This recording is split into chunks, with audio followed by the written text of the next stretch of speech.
public warehouses. So you normally pay a certain fee. And there's an organization, we have different organizations that are in public sector, which their main focus is to rent space to these small, medium enterprises because they do not have capacity, maybe in terms of space. So the work of these public warehouses institutions is to be able to offer that service so that at the end of every month, there is a certain amount you need to pay. These warehouses are very good because they are not really much expensive. Remember, the main focus of government is not to charge higher prices, but rather to give their citizens a service. So the amounts that you are supposed to pay is not really that much. Then we also have the third type of warehouse, which is a bonded warehouse. A bonded warehouse normally is found in the ports. For example, we can talk about the airports, we can talk about the seaports, and we can talk about the dry ports. So the main focus of bonded warehouse is to receive items that they are waiting to be cleared from customs, where they are required to pay the suppliers are required to pay some duty in terms of import duties or export duties so that they can clear their items to be transported to various destinations by their freight forwarders. Freight forwarders are companies that do the movement of inventory of or items from one location to another. Remember, those are organizations zinafanya clearing and forwarding, form part of the freight forwarders. So then these farms are these are bonded stores. Ukienda kwa airport utazipata mingi. Hata labda in your manufacturing there is a bonded warehouse.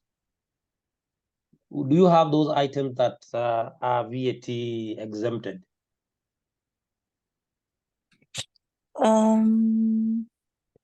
Not really.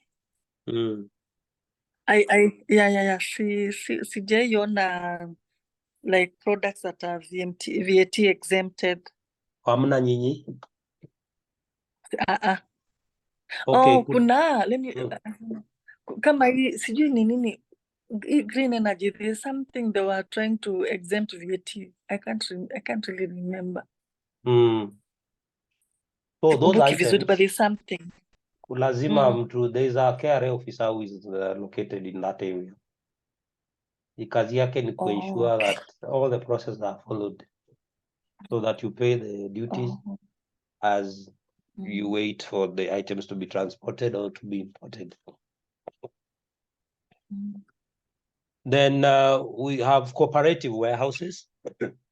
Cooperative warehouses are normally for members of a certain cooperative society. For example, if you are a farmer and you have planted maize, you can have a group of farmers who come together for purposes of ensuring that they collect all those maize and they store them in a certain area. Then that forms the basis of cooperative warehouses. When you go to up country, I know you come from Kitui, and Kitui is very famous in maybe green grams. So small traders can decide to collect the green grams in smaller quantities so that they can store them in a certain cooperative society for purposes of maybe selling them to other manufacturers. So in so doing, then we can say cooperative societies are normally for members of a certain cooperative society. And the main purpose for those cooperative societies to start these warehouses is to be able to benefit their members so that their members do not have maybe hassles when it comes to storage spaces. When you go to Kericho, for example, We have warehouses where they store the tea and the coffee so that they are now taken to the factory. Have you been to Kericho before? Or you come from that area? Yeah. No, I don't come from that area, but I've been to Kericho. So you find those vehicles moving around, the mobile vehicles, they collect those tea leaves, then they take them to their cooperative warehouses where they are stored as they wait to be taken to the manufacturers or to be manufactured. So the main focus is not to earn profit, but to help their members. So they are helping their members and not making profits. Then you have distribution centers. Different companies, particularly in manufacturing, have decided to have distribution centers in various parts of the country. For example, a good example is Brookside Milk. When you go to Makueni, for example, you will find Brookside Milk, very fresh. When you go to, let's say, parts of Kisii, you will find Brookside Milk. And remember, the head office for Brookside is in Thika Road. It's in I actually used to work there. Or in Brookside before. Kuna accountant alikuwa hapo Brookside, alikuwa anaitwa nani? Alikuwa anaitwa Hillary Koech. You remember? Hillary. Yes. Unamjua? Alitoka lini? Yuko bad.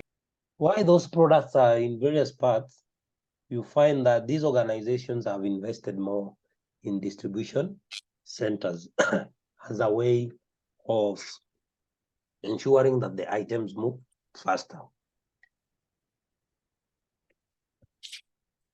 in the shortest time possible. So they move faster in the shortest time possible. Then we have, I think that is the end. It's normally a very short to organize their warehouse in a way that they are inventory centric, purposes of satisfying their customer. We have some organizations that have decided we will have a central warehouse where everything that comes into the organization must pass through the central warehouse so that it can be distributed to other areas.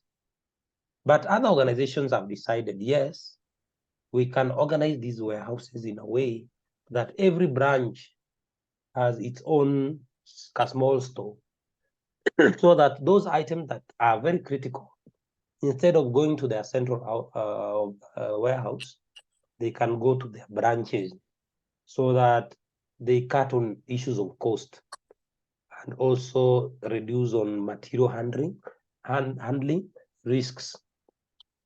So you find that, for example, in your organization, they have a central warehouse and they have some branches which also have their own small warehouse where they can store those items. Then there's a way also you can organize your warehouse inside the warehouse, where you organize to improve customer experience or customer satisfaction. For example, how you go into those stores. For example, if you go to Quick Mart today, there is a way they've organized their open store. For example, the supermarkets are also stores, by the way, in that they've been organized in a way you can walk in and out. So when you go to Quick Mart, for example, there's a way they've organized their store so that you can walk inside and outside as you pick your items. There's a way they've zoned their store where you can find maybe cooking oil is on the other side. You can find food items on this side. You can find spare parts on the other side. You can find high value items maybe on the other side. So that is a way of organizing your store so that you increase the atmosphere so that when customers are shopping in that store, they find it very easy and very attractive to buy. Then in other scenarios, there's a place where goods can come into the organization. Incoming goods, the receiving area. Most organizations have the receiving area or the receiving bay, where when items come into the organization, you can be able to receive them and inspect them.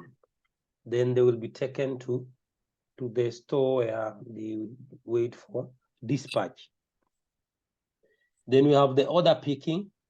Order picking is a very critical space in the warehouse where, for example, the user department requests something.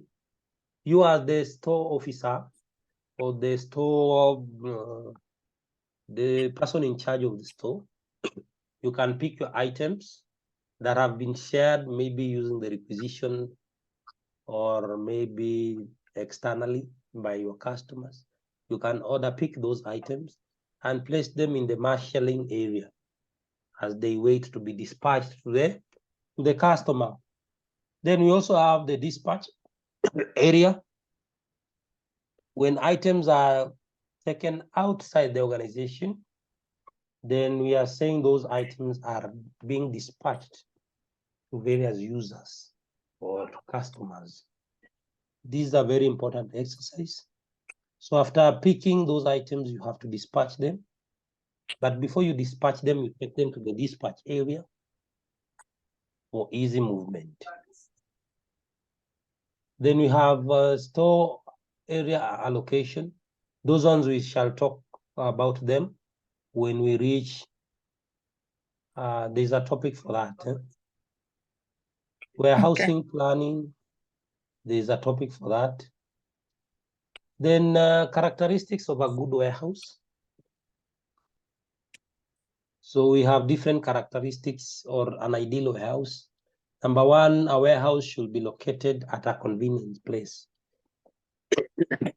For you to access a warehouse, you need to place it in a convenient place where each and every person can easily access it. Then you have mechanical appliances should be there to load and unload the goods. Remember, we talked about the material handling equipment. Then we also need to have adequate space, which I talked about. Then we have warehouse meant for preservation and perishable items. For example, in Brookside, you had the cold rooms where you placed your milk as you wait for them to be delivered to various destinations. And I know your cold rooms were very big, very huge. Yeah. Proper arrangement should be there to protect the goods from sunlight, sufficient parking space in case customers want to come and park there, round the clock security arrangement. And that is why we have a whole security in charge of ensuring that everything is up and running. We have a whole camera room where somebody is there monitoring the camera the whole day. Na ni kama hata akiona mtu atamshika na kwa camera. Then we have buildings should be fitted with large fire fighting equipment. That one is obvious, and other things. So factors to consider when locating a warehouse. I think let's stop there for today, so that when we come next, because my sound or shouting